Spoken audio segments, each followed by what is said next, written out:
All right, so like Vernon said, I'm Charles Gorman. I'm the host of SoKno Investor Group. I'm a local realtor and I'm a real estate investor. I'm going to briefly talk to you guys about the power of personal connections and networking. You got to see me twice. I don't have a full presentation like Art, but I'm just going to kind of go over some of the same things that Vernon hit on, Art hit on. I'm sure that Justin will touch on as well, or any of the speakers today. One of the things is about being authentic. So let me start with my favorite topic. Who in here loves pizza? All right, who doesn't, right? I mean, come on. Everything as simple as pizza can be a conversation starter. I mean, look at everybody who raised their hand. I think did anybody not? Cindy, come on. So that's what networking is really about. It's about finding common ground and building relationships from there. During high school, I worked at a pizza place called Big Ed's out in Oak Ridge. The skills I learned working with fellow teenagers, which is tough, engaging with the customers and building lifelong relationships. Those things have been invaluable in my business and in networking. Added bonus, I can still throw pizza dough and I can make a killer pie. So just hit me up if you ever want to. But every job or personal pursuit that you do teaches something valuable if you apply it. You want to tap into what you're passionate about and apply that to connect with others. So I started off as kind of like a lone wolf. I thought that if I said, hey, I built a house, that literally meant I had to be the one who poured the foundation, laid the block, framed it, et cetera, et cetera. And if I didn't do all those things, if I didn't do the task, then it was stolen credit. And I think that just in hindsight was such a crazy way of thinking. And since then, I've realized that through networking, meeting others, you can grow, and it's a lot more of an enjoyable process if you bring others along and share the credit. Because at the end of the day, like Art said, it's how many friends you have, how many people you bring along. So I decided I wanted to get into some kind of business pursuit. I put the idea of like a mobile bar, mobile, what do you call it? Like a car wash, show up to people's houses, wash their cars. I had to find something because I was plateauing in my business and personal life and just in my career to where I needed to find something. So I landed on real estate investing. So I decided to take the next step that I learned in books and podcasts to say you need to get out and meet people. So all right, that's the first step for me. Go to a networking event. And unfortunately for me, the first group I went to, I felt like it was very transactional and I needed to prove myself to be considered on the same level. And that's no knock to them. I wouldn't name them. They're not as active now and for whatever reasons, but for me, I learned that I needed to up my level. So that's fair. You know, I needed to get more knowledge, hone my skills to be able to speak with people in the same language. If you go into Spain or anywhere, you need to be able to speak the language to connect with the people. So I understand that, but it motivated me to start my own thing. So I started SoKno Investor Group. I wanted to create a welcoming space that was for people who really could connect with each other and not just about business. We launched in July of 2020. It's a great time to start an in-person networking event during a global pandemic. So I think the real goal of networking is relationships over transactions. It's not just about collecting business cards. That's probably a thing you'll hear today. It's important, bring your business cards. I had a open house one time where I was like, I'm gonna be a new age agent. I'm gonna do the online thing. And the community I was in was elderly and retiree, and none of them had a smartphone or any kind of app. And I was like, well, shoot, there goes every lead I would have potentially got. But I still tried to build a relationship, although there was some drama they wanted to talk about about their neighbors. Who here has read The Go-Giver by Bob Burg? Okay, so that's, I always try to throw that out there any chance I can. Primarily it's a book about giving first, and I highly recommend it if you haven't read it. Success in networking is similar. If you show up with a goal on how you can help those you meet, then and be genuinely interested and add value, then you will be a go-giver in that sense, and you will get value out of that as well. I want you to start like engaging in better conversations. So like, ask, what do you do? Instead of asking, what do you do? Or how many sales have you done? Try to ask questions like, what brought you here today?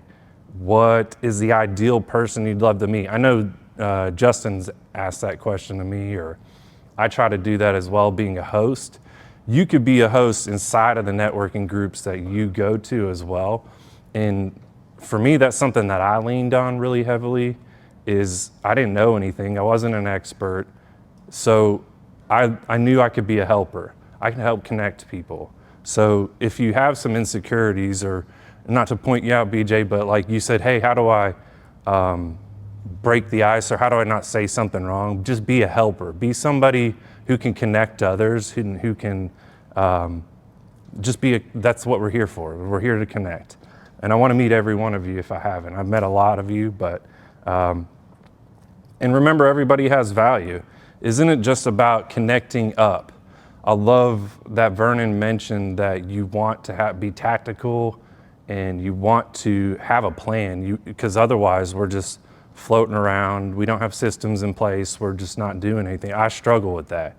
That's why I had a business coach and everything, but you gotta have a plan, but it isn't just about connecting up.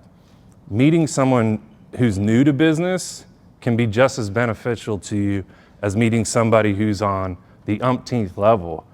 Somebody new can solidify your core beliefs, so you're telling them kind of where you started, what what got your passion ignited, and reminding you of your beginnings. They might even be somebody you mentor, or you could add to your team. So there's a pragmatic level there too. Like if you're like, okay, these are people I can help, but we can help each other. Have them do the tasks that a new person should probably be doing to grow their skills. And when we do have the opportunity to meet somebody who's a little further along their journey, try to add value, do your homework. If you want to have a sit-down conversation with Art, I'm sure you would, or anybody in this room who's on a different level, try to at least know who they are, what they do, and instead of just ask, try to reciprocate, be interested in what they do, and try to dive into what drives them. And show some humility. I think that was brought up. Nobody wants to help the person who knows it all, and we can all learn from everybody, no matter where we are in our journey. And deeper connections do lead to more business. So you may think, sure, I'm here I like to make friends, I like to go have a beer, I like to go do whatever, but I'm here to do business, and I'm here to make money, essentially. Building a personal connection isn't just about making friends. It's about who remembers you and who associates you with your business. So if you make that deep connection, so I connected with Justin through networking. We've been at multiple volunteering events. I would consider him a giver, pours his heart out, but he's also a badass real estate agent. Sorry to cuss a little bit, but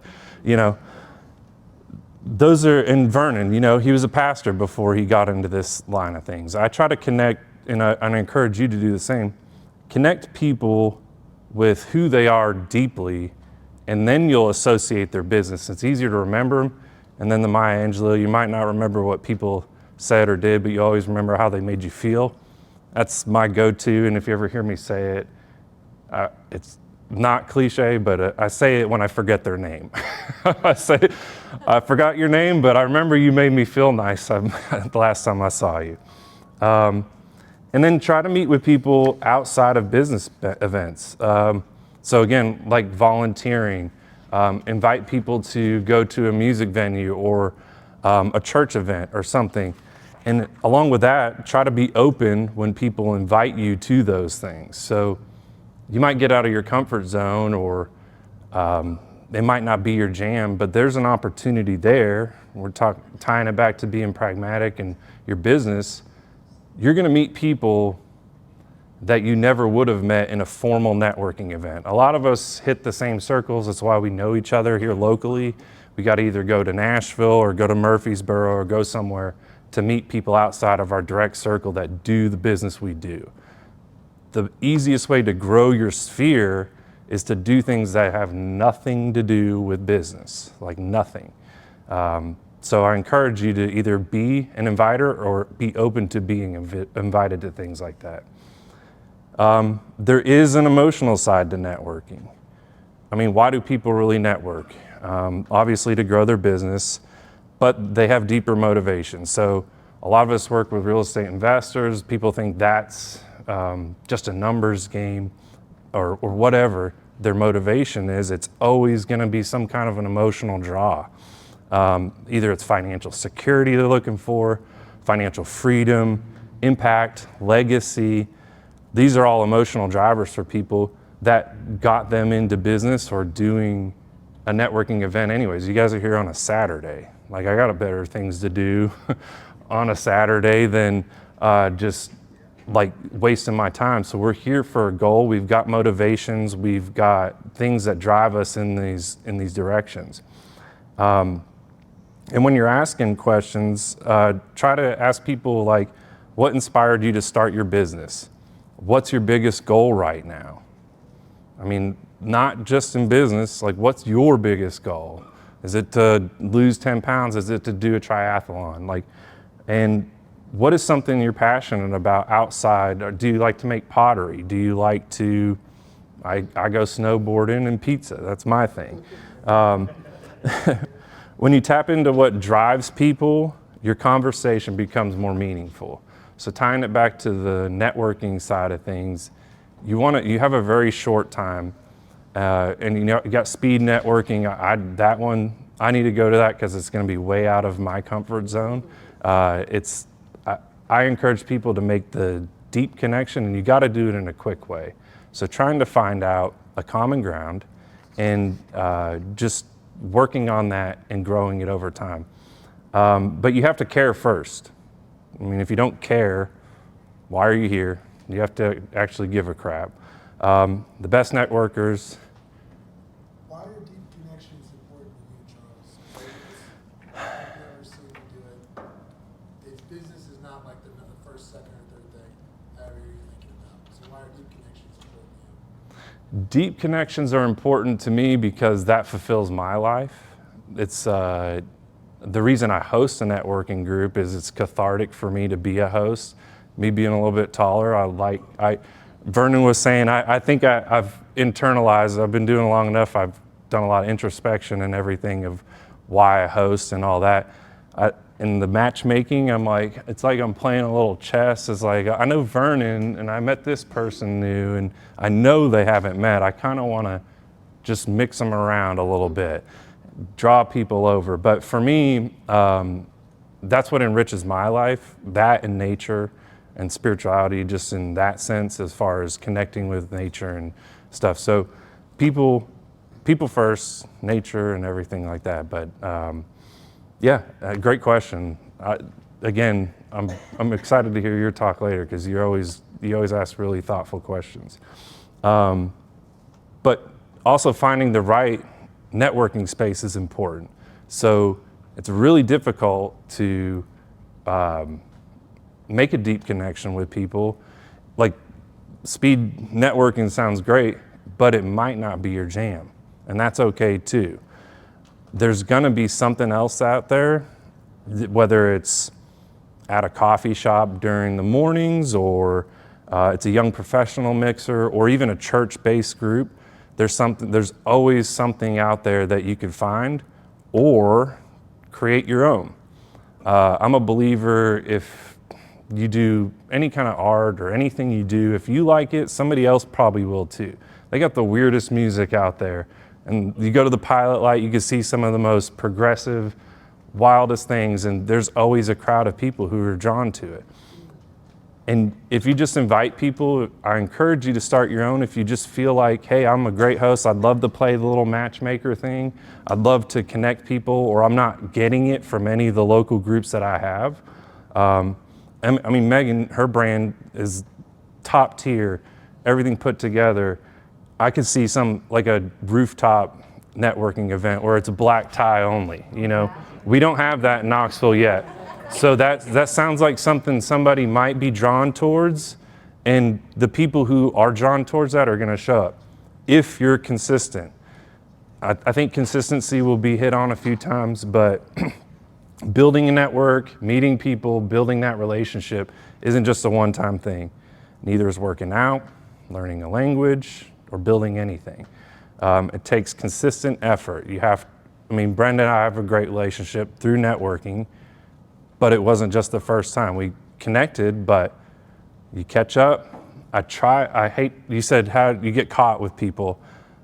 You might realize this, no offense, I try to ignore some of the people I know the most, or connect them with people, or at least bring a third party in. So if you get caught, there's always a satellite or somebody just floating around.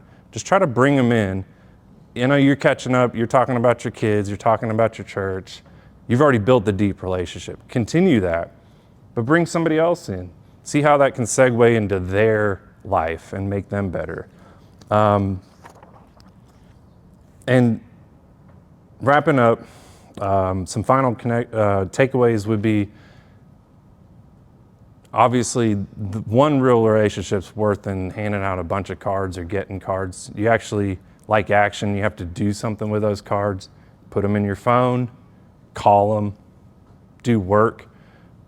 If you don't associate people with their business, then you won't remember them. And that's also reciprocal. You need to be associated with your business on a personal level. I'd like to encourage you guys to be curious. That was brought up earlier. Humble and value driven, and be a consistent go-giver, and your business will grow. And if you need any kind of icebreaker, just ask them if they like pizza.